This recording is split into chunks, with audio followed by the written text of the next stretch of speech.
이번 주 우리 랩넌트들에게 응답될 말씀 제목입니다. 미리 정복한 여호수아와 갈렙.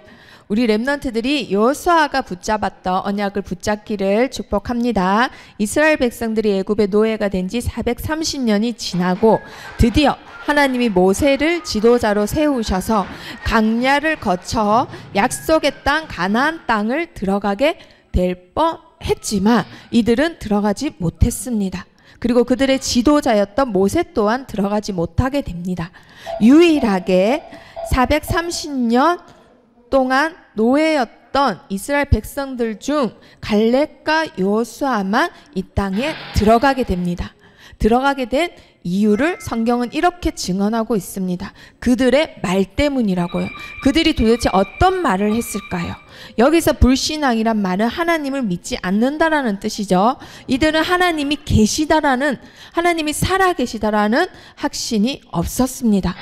이들이 확신이 없는 게 왜 그렇게 큰 일이 생겼냐면요, 바로 르비딤에서 하나님은 사건을 이렇게 설명을 하고 계세요. 많은 백성들이 목이 말라서 하나님은 없다, 하나님이 있다면 우리를 강약길로 데리고 와서 이렇게 고생시킬 리가 없다 하고는 마침내 그들의 지도자인 모세를 죽일 정도로, 돌을 들어서 그를 칠 정도로 하나님을 많이 불신앙하고 있었습니다. 그때에 하나님이 모세에게 말씀을 하십니다. 너는 호렙산에 올라가서 그 반석을 쳐라.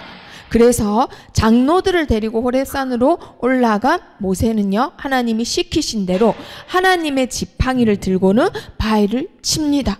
그때 물이 쏟아나게 돼요. 하나님은 그 사건을 가지고 이름을, 이 지역의 이름을 지으셨는데 바로 마사 무리바라고 합니다. 마사라는 뜻은 시험, 무리바라는 뜻은 하나님을 시험하여 싸운다라는 뜻이에요.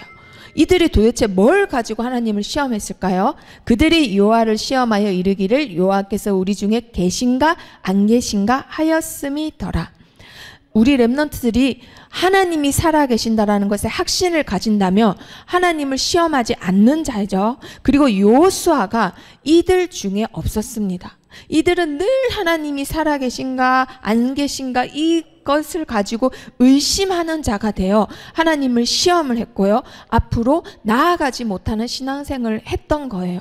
그래서 결국은 약속의 땅을 정복하지 못했습니다.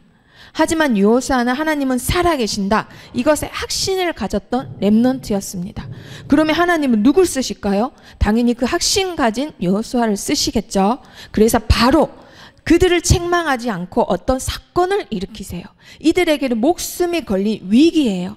하지만 하나님께서는 그 확신을 가진 랩넌트를 지도자로 세우는 기회로 삼으십니다. 바로 아말렉 족속들이 쳐들어와서는 아무 무기도 없고 준비도 안 돼 있는 유목민에 불과한 이스라엘 백성들을 죽이려고 먼저 선제 공격을 하는 거였습니다. 그때 하나님은 여호수아를 세우셔서는 그들과 싸우게 하십니다.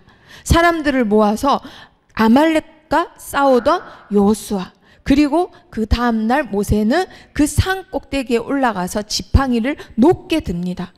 높게 든 그 손이 내려가면은 여호수아가 지고, 손이 올라가 있으면 아말렉이 지고, 하나님의 능력대로 싸움의 승패가 갈리고 있을 때에 아론과 홀이 모세의 손이 내려가지 못하도록 밤새도록 들고 있습니다.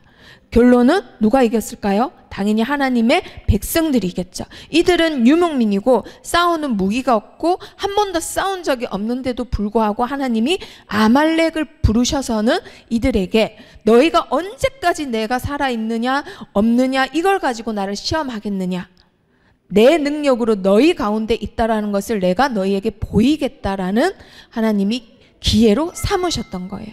그리고는 하나님의 진짜 목적을 말씀하십니다. 모세에게 이르십니다. 이것을 책에 기록하여 기념하게 하고 여호수아기에 외어 들리라.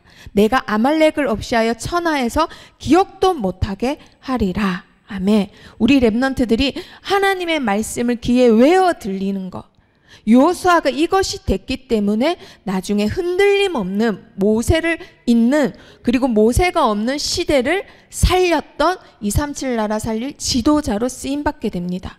배경이 든든한 것이 아니라 가진 것이 많은 것이 아니라 공부를 잘하는 것이 아니라 하나님이 살아계시다라는 믿음의 그릇을 가진 여호수아를 하나님은 237 나라 살리고 다음 세대 살릴 지도자로 쓰셨다라는 것. 그래서 우리 렘넌트들 여호수아 귀에 외어 들리라. 우리 렘넌트들 귀에 외어 들리셔야 합니다. 하나님의 말씀을 외어 들리는 서밋 타임을 지금부터 반드시 하셔야 됩니다. 자, 그렇게 해서 여호수아는요, 요단강을 통해서 가나안 땅을 정복하게 됩니다. 첫 번째, 홍해에 건넜던 조상들처럼 요단강을 건너서 광야에 있었던 모든 불신앙을 강에서 씻겨내는 그런 작업을 먼저 하세요. 그리고 나서 절대 무찌를 수 없는 여리고성을 무찌르십니다. 그리고 나서는 절대 이길 수 없는 아모리 족속 연합군들을 무찌르십니다. 이걸 기드온 전투라고 합니다. 이렇게 해서 전무후무한 응답을 받았던 지도자 여호수아. 그 여호수아는 110세에 죽기까지 지켰던 것이 있는데요. 너희의 칼이나 너희의 할로써 이같이 한 것이 아니며 우리의 능력으로 이 땅을 정복한 게 아니다. 너희가 수고하지 아니한 땅, 건설하지 아니한 성읍, 신지 아니한 열매를 먹고 차지했고 누렸던 것은 모두 다 우리의 능력이 아니라 우리 가운데 거하시는 하나님의 능력으로 된 것이다. 이것을 백성들 앞에 마지막으로 고백을 합니다. 그리고 나서는 여호수아가 사는 날까지 이 고백을 들은 백성들은 살아계신 하나님을 믿게 되죠. 자, 그래서 우리 렘넌트들이 반드시 이번 주에 붙잡아야 될 것. 하나님은 살아계시다. 렘넌트 시기에 이것의 핵심 가지고 결론 내리셔야 됩니다. 그러면 여호수아에게 주셨던 응답과 능력이 우리 렘넌트를 통하여 하나님이 나타내세요. 그리고 여호수아 같이 모든 능력은 하나님께로부터 온다라는 것. 역사는 하나님께서, 모든 싸움은 하나님께서, 나는 하나님의 도구로 쓰임받는다. 그래서 우리 모든 렘넌트들은 이 땅을 정복하고 하나님 나라를 세우고 확장하는 237 나라의 지도자로 쓰임받기를 축복합니다.